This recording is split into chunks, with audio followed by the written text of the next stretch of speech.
the Ticats Audio Network. This is the CFL This Week with Bubba O'Neil. The top quarterback in the league is lost. Veteran QBs are benched.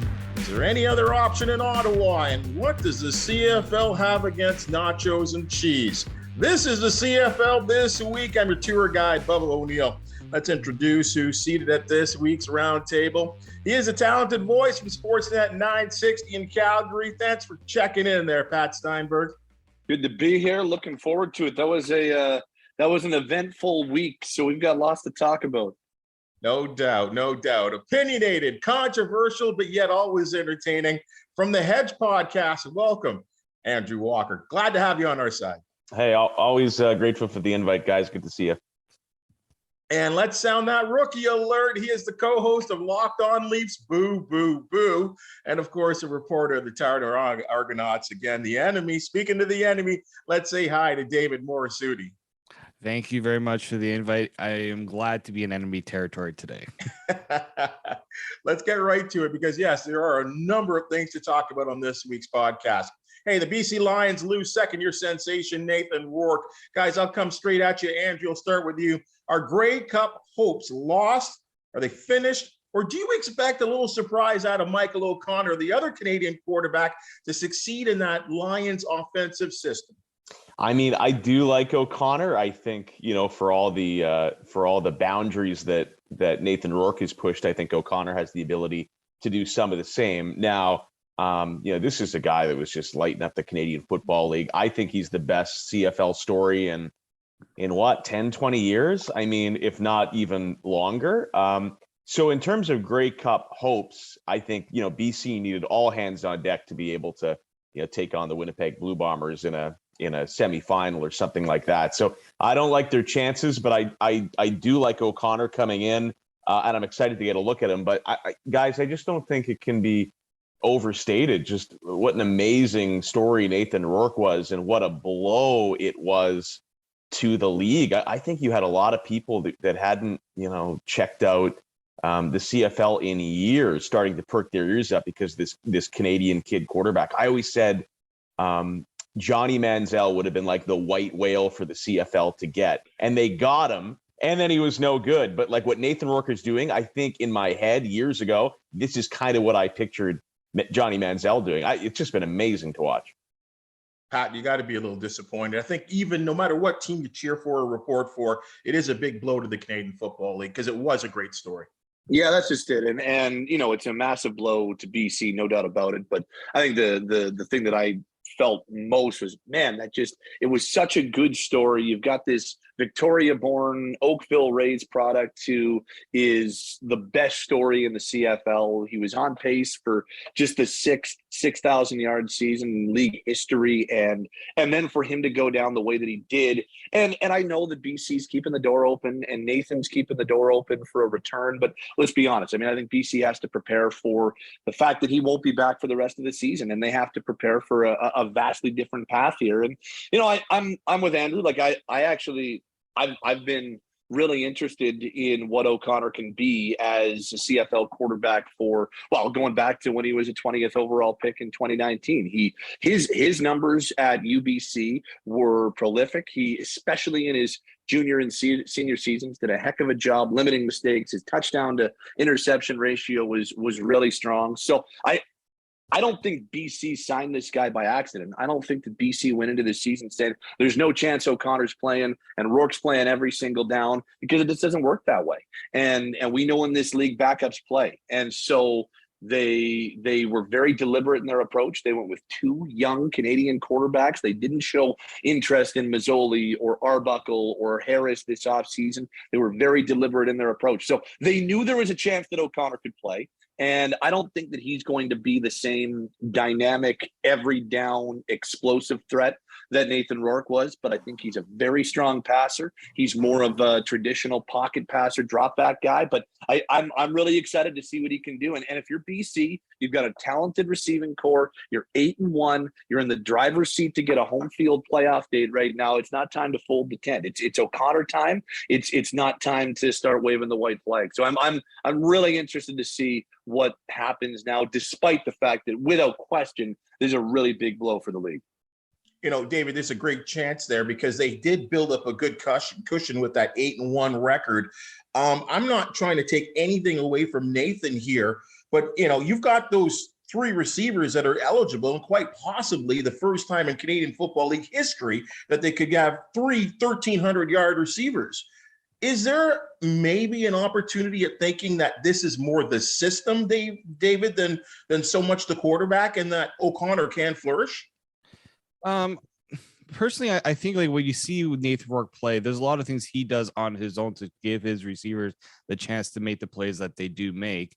His mobility, his ability to kind of move around, and just his willingness to go into those tight windows. But I don't think that's something that Michael O'Connor isn't willing to do. You know, we had him here in Toronto for a brief period. I was a little disappointed to see them kind of let him go after you've had this young quarterback in your system for a few seasons. And I think, you know, for him, what's going to be important is to trust those receivers, to know that he's got 3 dynamic receivers that he can use. So, and he's already been working with them. So this, hopefully the drop off in terms of, you know, the rhythm of the offense won't be too bad. But I think Michael O'Connor can definitely flourish because of that reason. You have 3 great receivers who can make plays for you when potentially other receivers might struggle in these situations. I don't know, Andrew, like it seems to me that this, we did certainly have a special guy here running the offense. And, you know, there is talk that maybe he can come back and return later in the year. And is this a situation where O'Connor really doesn't have to go out and win games on his own? He just basically has to keep the ship afloat in that sense? Yeah, I mean, obviously, I think that's the idea. Winnipeg loses a bit of a surprise game, so BC was in the hunt for, that home field advantage in the playoffs. But they got a great cushion. I think it's interesting timing when it comes to Saskatchewan, because Rourke went in and basically took their lunch money, and now they play again, and it's a big game for the Riders. They catch a big break trying to get back in that playoff race. But you see trying to catch Calgary, of course. But for BC, the priority, put it this way, they would rather go into Winnipeg in the West Final with Rourke than host it without Rourke. And Pat, the thing is too, when you look at the schedule, there were a lot of East teams in the first half of the season for the Lions, and that can't be denied. It's going to get a little tougher for the Lions with that mostly West-based schedule in the second half. Yeah, they were, and the one time they've been humbled this season was by Winnipeg with Rourke at quarterback, and they've got more Winnipeg on their schedule. And what's going to be fascinating is the way the season ends for BC. They end with a home and home against Calgary, and that's kind of right around the time when I saw Farhan at TSN talking about it. I know that BC's left the door open and Rourke really would like to. That's kind of around the time that maybe Rourke could be able to return in a couple of months if everything goes accordingly and everything goes really, really positively when it comes to his surgery and his recovery. But that we'll see how things go. We'll see how things go with Calgary's quarterback situation. And it's not like they've been the picture of consistency, and whether or not Sask, as Wap said, can re-enter this conversation. But that home and home set at the end of the year with Calgary and BC could be really, really interesting. And if Rourke is back for one of those games, I think it's a slim chance. It kind of just ups that interest level that much more. Last one to you, Andrew, on this. You go out and shop a quarterback. Antonio Pipkin in behind there. We've seen him more of a runner in this offense. But he was a starter in Montreal for a time, and at one time I thought maybe a lot of people thought this guy could be a good young quarterback, and kind of lasted and looked good for a season and then just sort of disappeared. Yeah, no, I don't think so. I mean, from what I've seen, and obviously Rourke was getting all the snaps here, but you just hope that those two guys, kind of learned a little bit as the understudy, and while Rourke deserves a ton of credit. Rourke isn't single-handedly giving the Lions 3, as you said, 1,300-yard receivers. They got a pretty talented receiving core too. So, this comes down to coaching. I'd be fine to run with O'Connor and Pipkin. Like, you go out and shop. Is it going to make you a favorite over Winnipeg? It's not. I think the Lions' destiny is we know where they're going to finish in the standings. It's all about, can Rourke get back for the West semi or the West final? All right, guys, let's keep on with the quarterback theme. Cody Fajardo basically booed off the field there, Pat, in what was a loss to the Lions. And then Levi Mitchel gets the sheets to it's mayor time all over again 1 year later in that tight win against Toronto. Which one of these quarterbacks are really in danger of becoming from QB1 to QB2? Well, it's kind of pick your poison, because I don't know who struggled more in their Week 11 matchup, because Cody Fajardo didn't even hit 50 yards when it came to his final numbers before Mason Fine got his opportunity and zipped the ball a little bit more. And it just looked like the offense was a little bit more in sync. But also in that game, I don't know if the Riders were ever winning that football game. BC was just the better group all night long. Whereas the Calgary situation, it feels like there's more of a decision there. And that's not to say Cody Fajardo in Sask has been great this year, because he's struggled. And there's been stretches where it looks like that knee injury that he's been battling through has been a big time hindrance for him. Now, it feels like the running side of things is starting to pick up when it comes to Cody. And I know he barely ran the football when it came to the loss against BC, but the week before he was a whole lot more mobile. So that was an encouraging sign for them. Situation with Calgary's a little bit different, because if you're Sask, there's a little bit more, at least in my opinion, a little bit more of a window to stick with Cody, because your guy that's behind him is not really a proven commodity. And, I think that you probably want to give that a little bit more time. Whereas in Calgary, Jake Maier has already started significant games. He started against Winnipeg. He almost beat Winnipeg in 2021 and had a really strong game. And the way things have been trending for the Stampeders and the way Levi and Mitchell has been playing throughout the year, it really gives them a difficult decision. And what's so fascinating about Calgary's situation is that this will be, if they end up going down this road, be the first time Levi Mitchell's ever been benched, ever been sat down as a starting quarterback, and hasn't started a game when he's healthy on the top of the depth chart. So Dave Dickinson, who's never been in this situation before, if they go down this road, and Levi Mitchell, who's never been in this situation before, if they go down this road, I'm really curious to see how the team and the quarterback responds. If it's me, go ahead. Pat, I was just going to say, Dave Dickinson has been in this situation before. That's the whole thing as a quarterback. He's sat there in his own spot, when he was in BC, and he was a part of a big time quarterback controversy with Casey, and he's been there before in Calgary.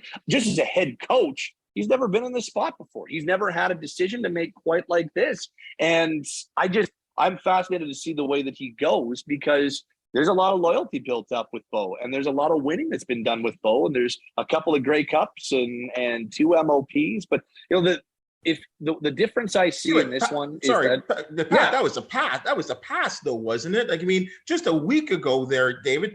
This is a quarterback that was lighting up the locker room. And now he did point fingers at himself as well, too.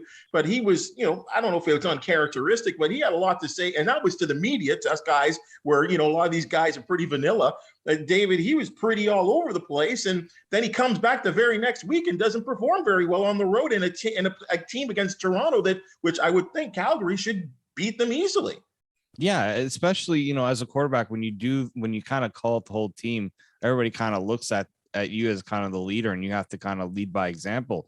I thought it was going to start off well when you go with the first play and it's 80 yards. You're like, Bo's kind of taking those words, and he's kind of walking the walk, and then it all just kind of fell apart for him. And like the decision to make the quarterback change didn't surprise me, just because that was a very winnable game for Calgary, because Toronto could not take advantage of those mistakes. So I don't. It's not an easy decision for Dave Dickinson to make, but when you look at the fact that the offense was going nowhere with Levi Mitchell in that game, it was a very easy decision to go with Jake Maier. Now, I don't know if that's going to be kind of the same thought process going to this game. They stick with Bo, and they can say, look, first sign of struggle, we're pulling the plug, and we're going Jake Maier. So he's already got that thought process in his pocket. So maybe I think that's where, and he's have to have that conversation with Bo as well to say, this is a pivotal game for us in many ways. If you're not performing, we got no problem going with Jake. I think that's an easy. It's a difficult conversation, but I think it's one that every head coach just has to look at. The reality of the situation where they are, and just say we cannot let this, blindside us, and we can't let loyalty be the only deciding factor. Yeah, there's two different scenarios here, right? And I think the one in Calgary is you got to have that honest conversation that, Bo Levi Mitchell's been an all-time quarterback in this league for about a decade. The other guy just might be better right now, right? In terms of zip on the ball and mobility, he might just be flat out a better quarterback, and that's tough. I think in Saskatchewan, I don't think the conversation around Fajardo is, he's being pushed by the backup. I think you ride or die with Cody, and you hopefully it's not a lost season. But when he's at his best, it's because he's rushing for 50 or 60 yards, right? And with that injury and him being limited, it seems to be this domino effect with his game, and he's not just going to be a pocket guy. So I think for Cody Fajardo to be at his most effective, he's got to be running a little bit. And like Pat said, there was a couple encouraging signs a couple weeks ago, but I don't think he's there yet. Yeah, and it's only ran it. Sorry, Bob. No, sorry, Pat. Go ahead. No, go ahead. Only ran it a few times in the loss to BC. Now, and you're right. They weren't winning that game. Like, they weren't winning that game no matter what. So. And that's why I don't know how much I put into, or how much stock I put into what we saw from Mason Fine, because that game was out of reach. It's kind of like, I don't know how much stock I put into the 5 passes that Michael O'Connor threw once Nathan Rourke came out late in the fourth quarter, because that game was BC all the way. So it feels like sticking with Cody is an easier decision. The only thing that I would say, just to double back on the snaps, guys, is that this is a really tough spot. If you're going to go with Jake, I'm not saying you shouldn't go with Jake. And I think the door is more open now than it ever has been. But it's a short week. They go Saturday to Thursday. They have one practice, and then it's walkthrough, and then it's football time. I just wonder if putting Jake in that spot, and yes, he practices at times with the ones, but to put him in that spot in a short week, whereas you can go to Bo, you can say, okay, you've been our guy for now 8 years, and you've got an opportunity to re-cement yourself in a high-leverage game against the Bombers. Let's start you. Let's give you that opportunity, and if it goes awry, well, we know what we have to do in-game, and we know what we have to do going into Labor Day, and then you're putting Jake in a better spot in a long week, a long prep week, going into Labor Day in a much better spot against Edmonton. I just wonder if this is not – if they decide to go to Bo for week 12 against the Bombers, where they have not come home to practice again in Calgary, they've stayed out east, I just wonder if it's a better spot to go to Jake in week 13 on Labor Day, as opposed to throw him into this one against the Bombers. And that's why I think it's such a fascinating conversation, because I can see both sides. If it's me, I stick Bo for this one and kick the door open and see the way things are going for week 13. I really don't have a feel on which way Dave Dickinson and the Stamps are going to go, though. Well, Pat, is there a chance there maybe, and I'm just thinking themes here, and we've seen this in the NFL and the CFL, other leagues, where the quarterback, the veteran guy, sometimes can be better coming off the bench, right? Like, you give Mayer the rope a little bit and see if he struggles or whatever, because Jake isn't a guy that hasn't seen this before. Like, he's played before, as you talked about, he's experienced enough, played in some big games. And maybe it fires up the veteran to come off the bench and be that guy. If they decide at some point, whether it's week 12 in Winnipeg, week 13 against Edmonton, or whatever, if they decide to sit Bo Levi down and not start him when he's healthy, I am fascinated to see the way that he responds. Because as we said, he's never been in this spot as a CFL starter before. We know that this is a guy that is very confident in his abilities. We just talked about his comments that he made coming off the loss to BC. Does he react the right way? Does he get fired up, or does it go the other way? And does it become a situation where maybe it's not great in the locker room and it becomes a distraction and a real controversy? We go back to Walks brought up Dave Dickinson in his playing career. That became a distraction at times in BC with him and Casey Printer. So, does this turn into a distraction in Calgary? Does it turn into a controversy, or is he the consummate team guy? I honestly, again, because we've never been in this situation with the Stampeders, I honestly don't know which way it's going to go and how Bo's going to react. Last one to you on this, David. Regina, yeah, you're totally correct in the fact that I guess the Domagala and Fine, though I thought Fine came in there and moved the offense a little bit in that game against BC. And Andrew, you're probably right. They were never going to win that football game. At the end of the day, though, we saw something in 2019 where Cody Fajardo was the West MOP nominee. I guess lost to Brandon Banks that year. I haven't seen that in a couple of years now. And yes, there could be some injuries. Losing Dan Clark at the center position, probably a huge thing in terms of that cohesion on the offensive line. But I'm beginning to get to that point now that I'm wondering if 2019 was a mirage for what we saw in terms of Cody Fajardo. He's also a very emotional guy. We saw what he was like at the end of the season last year. I've heard some people say, I don't want my quarterback to be that emotional in terms of, criticism to the fans. I don't even know right now who the real Cody Fajardo is. Yeah, and he even made those comments saying that his confidence isn't exactly at an all-time high. And it's not exactly something you want to hear your quarterback say. I know he's been struggling with the injuries, and I feel like that's played a lot into his mindset and how he's played. The offensive line hasn't exactly been, up to snuff there in Saskatchewan. Then you bring in the fact that he's missing two pretty solid weapons in Kieran Moore and Shaq Evans. I'd like to see Cody have as close to a healthy offense to play with before I kind of determine whether he's, if this is the real Cody Fajardo. But at the same time, I think the injury and the mindset it's a little concerning, right? And so, yeah, 2019 was a great year for him. Maybe there's a bit of, you expect maybe a little bit of a drop off in terms of, after someone has a career year like that.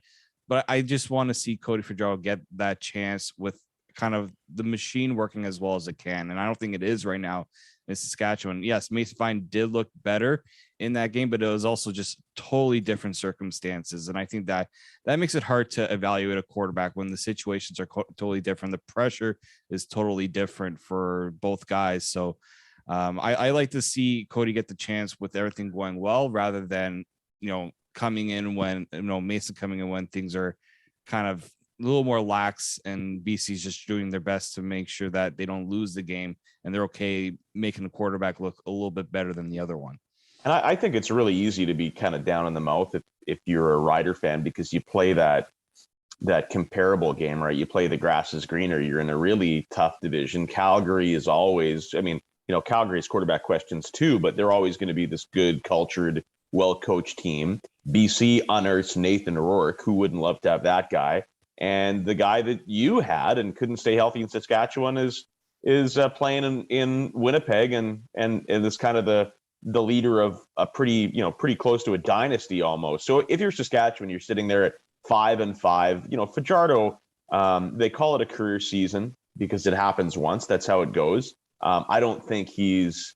I know after 2019, there was this discussion like, hey, is he the best quarterback in the CFL? I never quite bought it. So right now they're a middling team with an injured quarterback, right? So I think that in that market anyway, it's easy for the passion to get riled up and it's an easy target right now.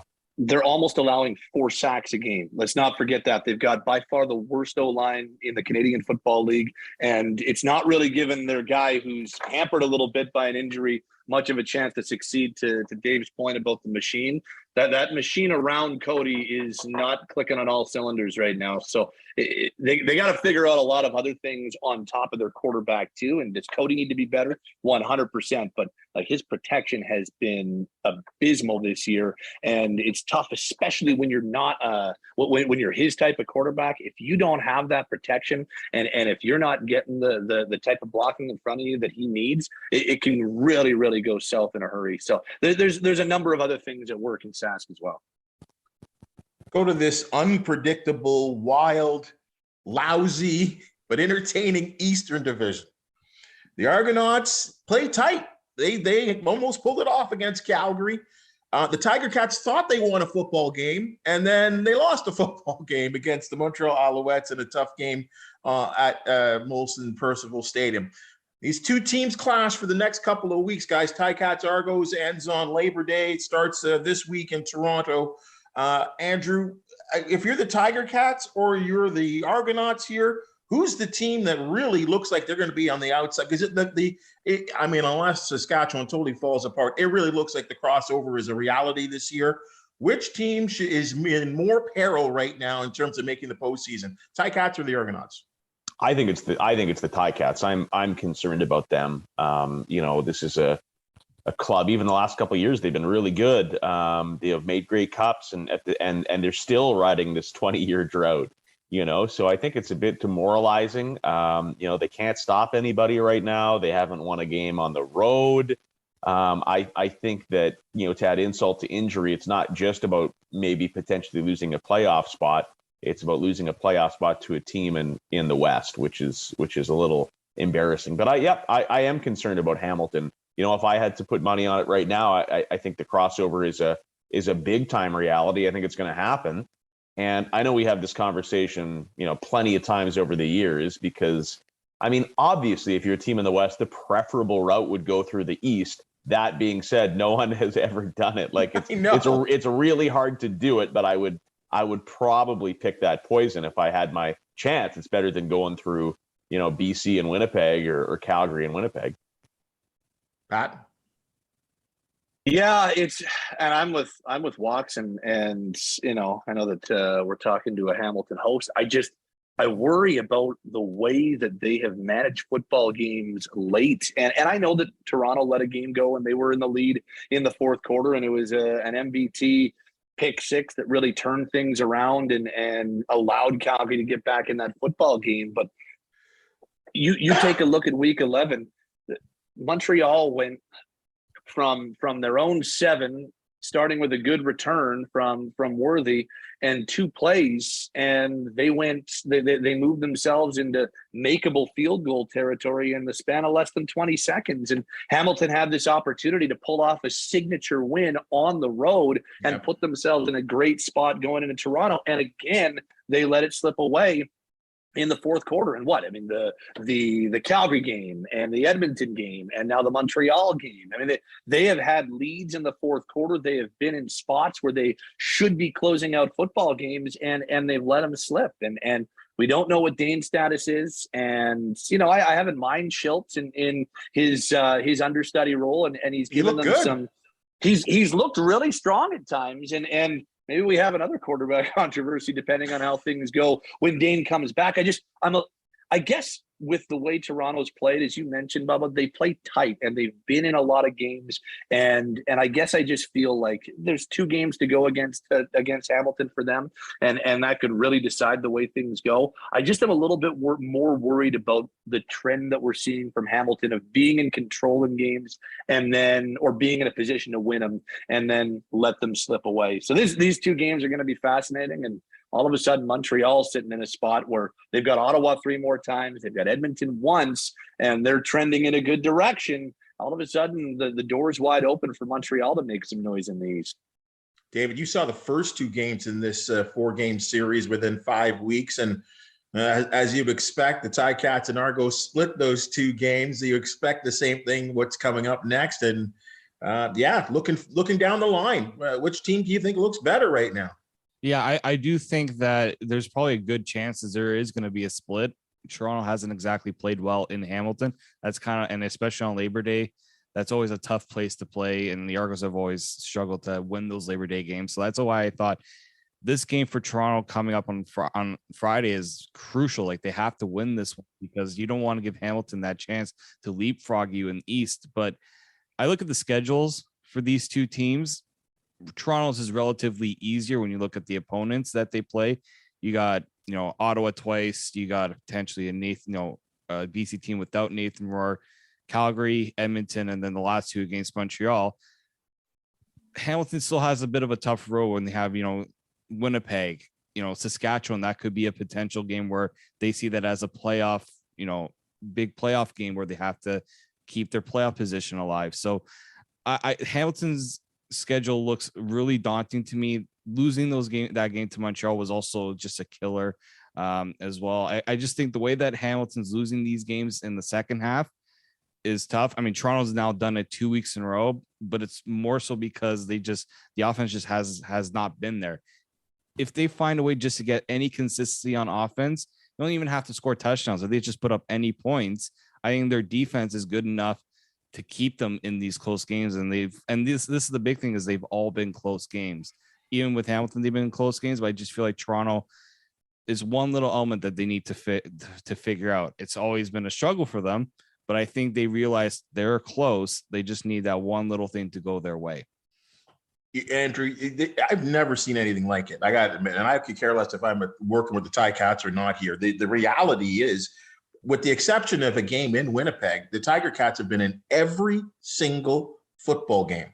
And I have no idea, I mean, I'm not the coach or a coordinator, how things break down. And it's not breaking down in the end of the second quarter or in the third quarter. It is in those late stages of the game. And, you know, we're getting some people that are getting called out, and that's coaches and players that are making a lot of money. Have you ever seen anything like this?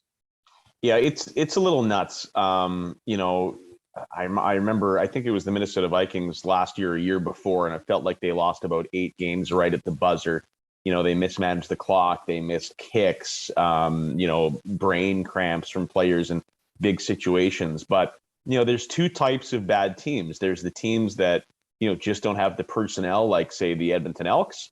And there's teams that play themselves into a bad spot. And that's what they're doing right now. I remember, you know, you can kind of fool yourself sometimes by saying, hey, we're so close, we're in every game. I remember, you know, different sport, but I remember talking to a coach. Doug McLean used to coach Columbus, and they thought they were really close because they said, we lost 30 games by 1 goal. Like, that's how close we are. You know, we're going to run it back, and we're just right in the precipice. They came back the next year, they lost 35 games by 1 goal, right? So, you know, I mean, that's kind of what it reminds me of a little bit with Hamilton. Just because you're in these games, you can't extrapolate and be like, oh, we should be 7-2. You know, those are the moments where good teams become good because you find ways to win football games. The crazy thing is, with all that you've said and all that I've said, this team are playing in the CFL East, Pat, right? There's still a chance. There's still a chance. Two game winning streak. You're right there. They could still win the division and get a bye into the East Division final. And like that is still very much on the table for them. Everything is still on the table for them. And there's some similarities to 2021 and what we're seeing here, because it took Hamilton a significant part of last season as the defending East Division champions to figure it out. And there's still a ton of talent, especially on the defensive side of the ball, guys. Like, we're talking about one of the most, in terms of personnel, most talented groups in a long time. This core group defensively for Hamilton is they are absolutely loaded. So I still think they've got a chance at figuring it out. I don't know if you'd like, every week I seem to pick Hamilton over at CFL.ca because I look at that personnel and I like the group they have together so much. It just hasn't come together. The good news, to your point, is door is still wide open. There is no reason to be waving any white flags right now. Waving the white flag might be the Ottawa Red Blacks, Andrew. I think we've all liked what I thought they did going into this season. But like we've all kind of said, something's not working, and their record is certainly what it is. They're certainly not going to make the postseason. What's got to happen there, Andrew? Well, I think, you know, though, forget the CFL East, you know, for a second, and the fact that you win 3 games in a row and you're right back into it. You know, I think the watch is basically just on the head coach right now, and I know he said he's not concerned about his job, but you know, 1 to 2 wins isn't going to cut it. I think that the only thing I'm looking at right now is, can they win 3 or 4 games to save that job, because it's just going nowhere fast. Like, you know, you're not as good as the Argos, you're not as good as the Ticats, and those are teams with 3 and 4 wins this season. Pat, not good. Paul Lapolice is 4-20 as head coach of the Ottawa Red Blacks. And look, he had a tough deal to start when he was hired, and then they didn't play a season. And Ottawa was in a spot last year where maybe they held on to a general manager a little longer than they should have. And some of Marcel Desjardins' decisions were hard to wrap your head around in terms of the way he dealt with personnel and some of the personnel he let get away.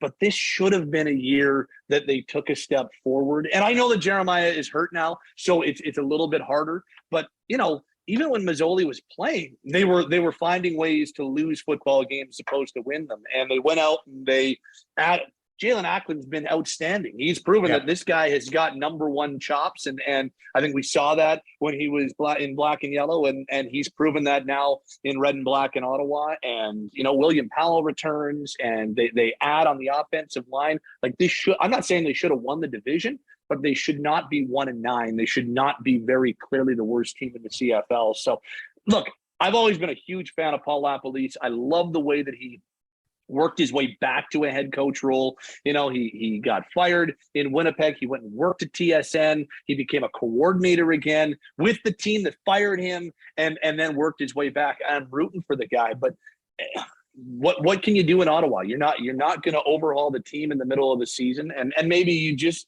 maybe you just say there's a lost year and you don't do anything. But, if I know that Paul's going to say publicly he's not worried because what coach is going to say, yeah, I might lose my job tomorrow. But I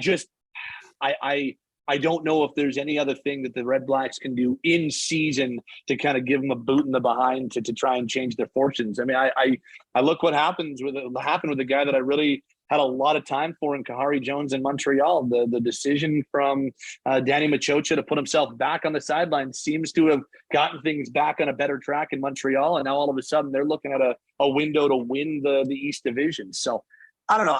I think Paul probably should be worried about his gig, and they probably shouldn't be at 1-9. And there's been a lot of games they've mismanaged and let get away as opposed to closing out. Yeah, I agree with Pat. It gets to the point where it's like, what are we doing here? I love the idea of Paul Lapolice, right? It's a great story. He seems to be a great guy.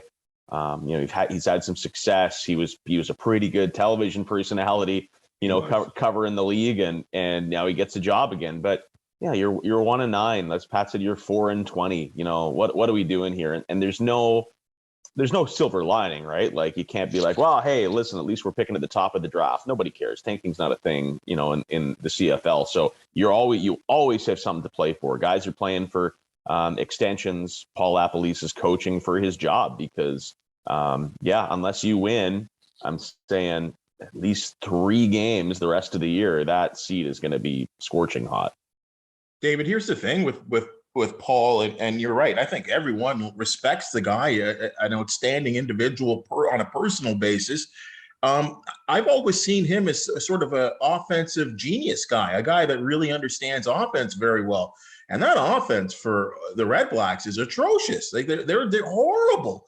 And now they can't make up their mind on what's going on in terms of who should be the quarterback and sticking with the quarterback. I mean, yeah, it really did suck that Jeremiah Masoli went down for pretty much will be the season, but they wouldn't be the first team to lose their quarterback for a season, right? The thing's got to go on. And I just can't see what Sean Burke, what options he has at the end of the season, whether he just waits it out. I don't know, maybe firing the coach right now, what that does, but certainly there's got to be some type of directional change, David.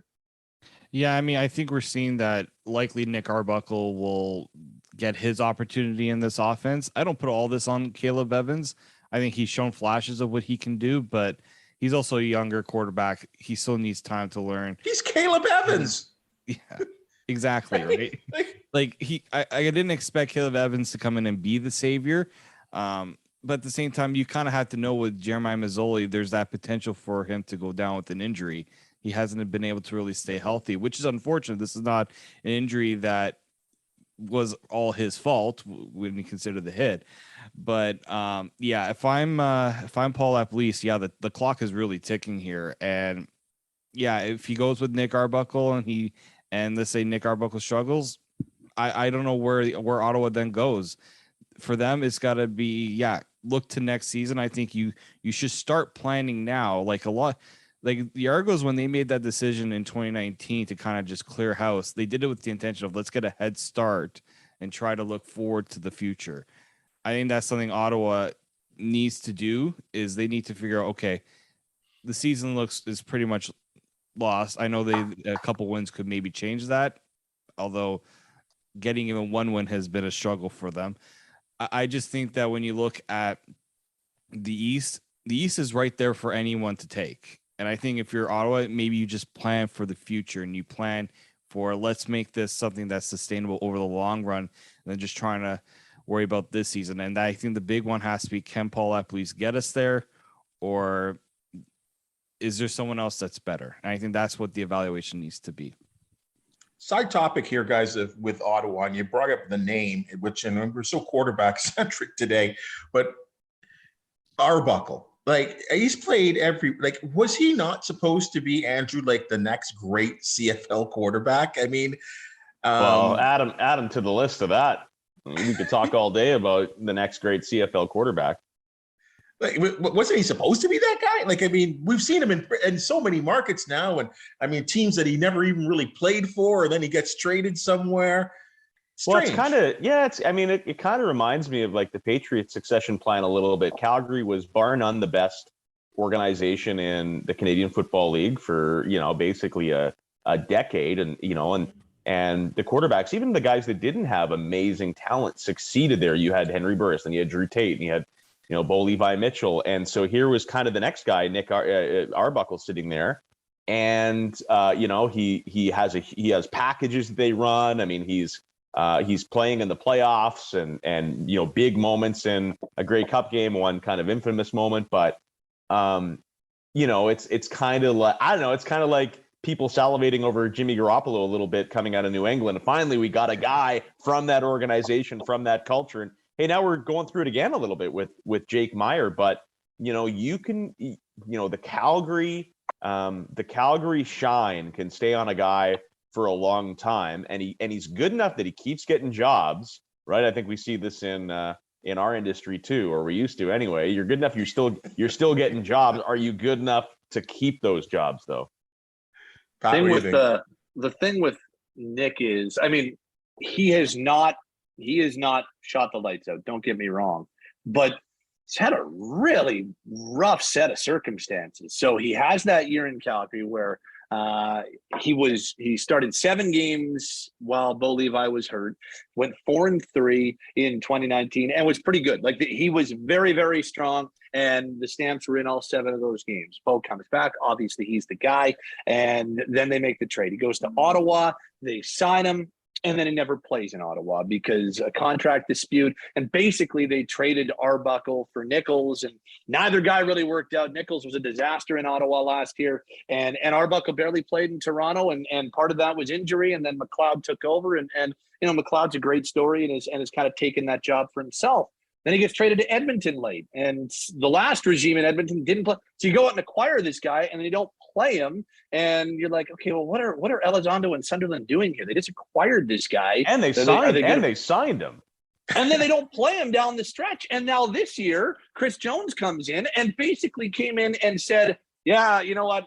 We got Arbuckle, but I don't really like he said everything but I have zero confidence in Nick Arbuckle, and I'd rather anybody else play the position." And yeah, he started Arbuckle because I guess he had to. And then all of a sudden they trade him, and he's barely gotten his shot in Ottawa. And I know he's had some reps and he's played some minutes, and he has not been great, but it's been a really rough set of circumstances for Nick. I would just love to see what he can do for 5 or 6 weeks if he's just there and starting, and he doesn't have to look over his shoulder or wonder what team he's playing for next, or wonder what a head coach is going to say to crush him in the media. I just wonder what it would be like, or there wasn't a worldwide pandemic to cancel the season.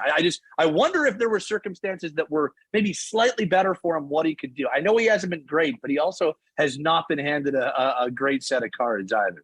In Canadian radio, Pat, you're Bo Levi Mitchell, and I'm Nick Arbuckle. I think that's probably a good analogy. Yeah. But David, maybe if the guy could just get a relationship with an offensive coordinator, we might be able to see if the guy's any good. But he's moving on. I mean, even with the Argonauts, it just didn't last. No, it didn't. I mean, the injury put him behind the 8 ball there, and that was the unfortunate part. But they when they made the trade to Edmonton, they put it as salary cap reasons. But I mean, you're not trading a quarterback really for salary cap reasons in that regard. Like, you don't want to trade your backup and then leave your other option to be even kind of worse if your starter goes down. But yeah, it's funny how this all works out because he goes to Ottawa thinking like that's going to be his spot, his opportunity. Then they don't want him. He ends up in Toronto, and then Toronto's like, yeah, we prefer McLeod, so we're going to move you. And now the wagon kind of brings him back to Ottawa. And yeah, I would like to just see him get that consistent opportunity. He kind of has to earn it too. I get that, but this is his shot right now, right? Like Ottawa at this point is jobs everyone's playing for. And Nick Arbuckle right now is playing, I think, for a job in the CFL. Because I don't think if he can't make it work in Ottawa, I don't know how many teams are going to be calling for Nick Arbuckle next season, even though some might say maybe he can be a backup somewhere. I don't know. If he can't get anything going in Ottawa with relatively, he's got some weapons to work with there. He's got there are, even though the team isn't doing very well, there are pieces there you can work with. It's now up to Nick Arbuckle to really figure out if he really wants it. And I think that's something that's lacked from him, is trying to prove whether he really wants it right now. All right, guys, let's end on this one. And unfortunately, the timing of our podcast didn't really give us an opportunity to talk about this topic, but I feel like it really deserves some type of comment. Duke Williams, now injured, the fine wide receiver for the Saskatchewan Roughriders, playing Edmonton at Commonwealth, catches a touchdown pass, goes into the crowd, celebrates, hops into a seat, grabs a fan's nachos, and starts chowing down. That touchdown reception and celebration is shared on YouTube and TikTok, and who knows? I mean, we're in this social media world of how many hits it gets. 3 days later, Andrew, the dude's fined. Fair or foul? All right. At the risk of being the no fun guy, I cry fair. You can't be unless you hand down some restrictions. This can't be a weekly thing. There's liability issues. There's fan safety. What are you, a lawyer now? That's true. It's like, listen, it's fun, but we can't have guys trying to. You are crossing. Look at we saw basically fights in the stands between the Ticats and Argos last year. Anything involving the fans, especially in some of these blue collar CFL markets, I think that you are asking for trouble. So have fun, celebrate your touchdowns, stay out of the crowd. I'm not upset by it, but I get it. I'm not gonna, it's like in the NFL, the celebrations are great, and then when Joe Horn starts pulling his cell phone out of his pocket, or someone pulls a Sharpie, like let's not carry items around the field. Like there's a slippery slope here. Pat, I don't know. I like if you want to fine him. I guess if the CFL is thinking marketing, it keeps it in the spotlight a little bit longer because, well, we're fining him because he did this. I don't think that's what they were thinking. But it was a really good celebration, guys. It was, and whether or not he had that planned out in advance or not, I thought it was pretty good. It looked pretty spontaneous to me. And I've always been one of those guys that remember going way back to the early 2000s and they changed rules because of the Stampeders and Jermaine Copeland and Nick Lewis and Kenyon Rambo and that group of Stampeders. They had the bobsled and the relay, and it's like you're like, okay, these guys are clearly planning these out and choreographing them before, but they were good. They're fun. This league needs more spotlight on it. This league needs more meme-worthy or viral things. So I didn't have a problem with it. I didn't even think anything of it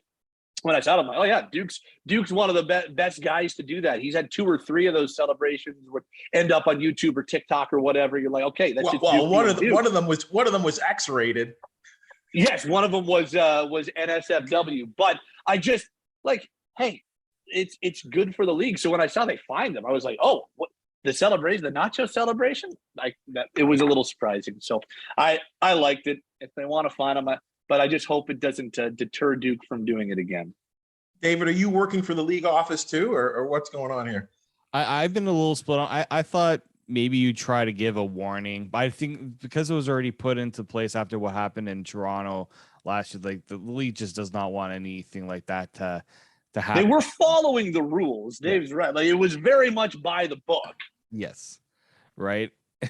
And so like I'm all for trying to have more sociable moments in this league, marketing moments in this league. And that's one of, I don't know why they didn't, I would say if I'm Saskatchewan, I remember with the Dallas Cowboys and Zeke Elliott jumping into the little Salvation Army, I guess you call it the belt, like the thing that they had on the field there, and he got fined for that too. But like it makes for great, viral moments that can go and give your league a little bit of exposure. So if I'm Saskatchewan, I'm setting up like a Duke Williams lounge that's away from the fans, and he can just go in there after he scores a touchdown. Like, you can get creative like that, and kind of in a way you're saying to the CFL, okay, you want to find us when we do it within the stands, we're going to find a way to do it that kind of stays within the confines of the league rules. I think you can find ways to be creative. Just maybe watch out for those potential moments where it could come back to bite you. I mean, look, Winnipeg, I hear a lot of Saskatchewan fans complain about the players jumping up in the crowd in Winnipeg. I said, I don't think an opposing team player, a visiting player, would ever want to jump into the crowd in Winnipeg after they score a touchdown. So I think that's a little bit of a different situation, especially when you taking somebody's food and all those things. But I think you can. I have no problem with trying to get creativity, but maybe don't put in the CFL in the position where they have to, be the no fun police there. I mean, Andrew, isn't sports supposed to be entertainment too? I told you, liability. I like it as much as anybody. You can't go into the stands. Man, have you seen some of these CFL fans? You want to go into Hamilton or Saskatchewan or Edmonton? Man, I don't want to be in the stands with some of these people. Go back to your shanties. The funny thing is, I thought it looked to me like it was an Edmonton crowd. It looked like those whoever had their nachos stolen looked like they were okay with it. They were all laughing. I just know if you steal my nachos, I might be throwing a few rights. So you got to be careful, as you can tell. Up in a drink, even. Oh, guys, that was a good one there. Well, interesting situation there for the Canadian Football League. Yes, they followed the rules, and it did sound like they had a GoFundMe, some type of account there to help out the $5,000 fine is what it was reported at. So regardless, we all have a little fun and having a little fun here, guys, talking CFL with three great guys here, and we really appreciate your time. Pat Steinberg, where do we find you? And follow your lead in terms of the media side of things. On CFL.ca, if you want to hit up the Monday Morning Quarterback, Sportsnet 960 The Fan here in Calgary on radio, and on Twitter at Fan960 Steinberg if you're so inclined. Walker, where are you? You can find me on Twitter at AWOXOfficial, and my podcast is called The Hedge. You can find it on thehedgepod.com. It's on Apple, it's on Spotify, it's on YouTube. Check it out. We had Nathan Rourke on a couple weeks ago. He was great, so hopefully we didn't jinx him, but lots of good content and a few betting tips as well. You can find the Hedge on his shirt as well. It's a nice shirt you're wearing, Wax. Thank you. Oh, look at that. I'll send you guys some shirts. I'd like some merch, please.